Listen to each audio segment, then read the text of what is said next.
For those of you who aren't aware, Alex asked me to officiate yesterday's ceremony. What even less of you know is that he asked me less than a month ago. Over text. And reading and rereading his message through suddenly blurry vision, the thought struck me that this whole situation was a complete encapsulation of Alex himself. Compassionate, to the point, and usually running late. Alex and I have been friends since we were high school sophomores, but we met the year prior. During that time, I was trying entirely too hard to be cool, and I didn't want to be seen hanging out with band geeks and choir nerds. Luckily, I accidentally jumped into a ceiling, and it rearranged my brains into choosing happiness over social climbing. I returned to school that fall, a fresh scar on my head, and all but begged Alex to be my friend. Thankfully, he agreed. But this story, this speech, this day, it isn't about me. It's about the guy who had no reason to be kind, no reason to let me sit next to him at lunch, but chose to, because that's just who he is.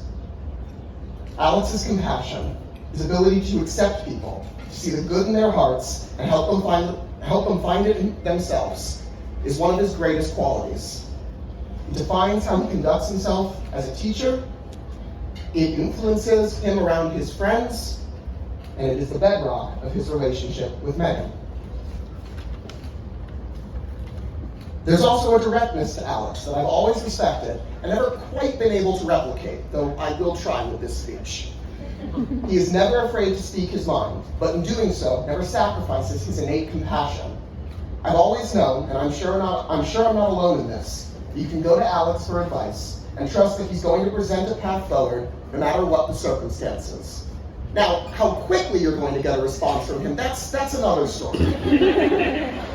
Alex has always run a little late and a little scatterbrained. This has ranged from the mundane, having to wait a day or two for him to remember to text you back, to the extraordinary, forgetting his EpiPen on the way to a concert, eating a butter-toasted bun, and having to rush into a CVS before he literally died of an allergic reaction. And while it's undoubtedly funny, although probably closer to scary for his parents and Megan, I've never attributed it to anything other than this. Alex simply has too many thoughts in his head to remember every one of them. Whether it's a new lesson plan for his students, a new D&D campaign he'll inevitably have to DM, or philosophizing on if free will actually exists, I don't care if it's your wedding, it does, end of story. He's got too much going on up there for it to all fit at once. And these days, a sizable portion of his brain and heart are taken up by his love for Megan.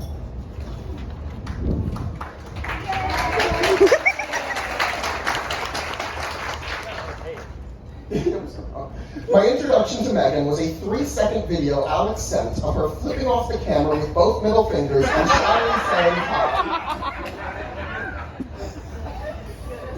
I would not meet her in person for another 3 years.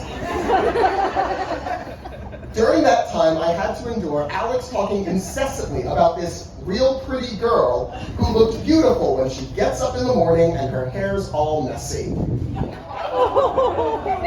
That is a direct quote from a Facebook message he sent me more than half a decade ago.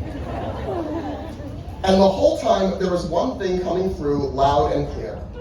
He was obsessed with her. And once I started seeing them together, it became clear why. It's rare to find a couple that fits together as well as Alex and Megan.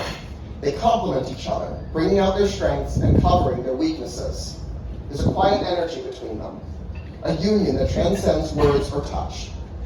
Often love is seen as passionate, red hot, all-consuming. While I'm sure they've had those moments, and will certainly have more in the future, the importance of a calm and stable love cannot be overstated. And Megan and Alex have that. They've had it for years, and I have no doubt they'll have it for the rest of their lives. Some of my favorite memories with Alex are the hundreds of walks home from Columbia High School we took together.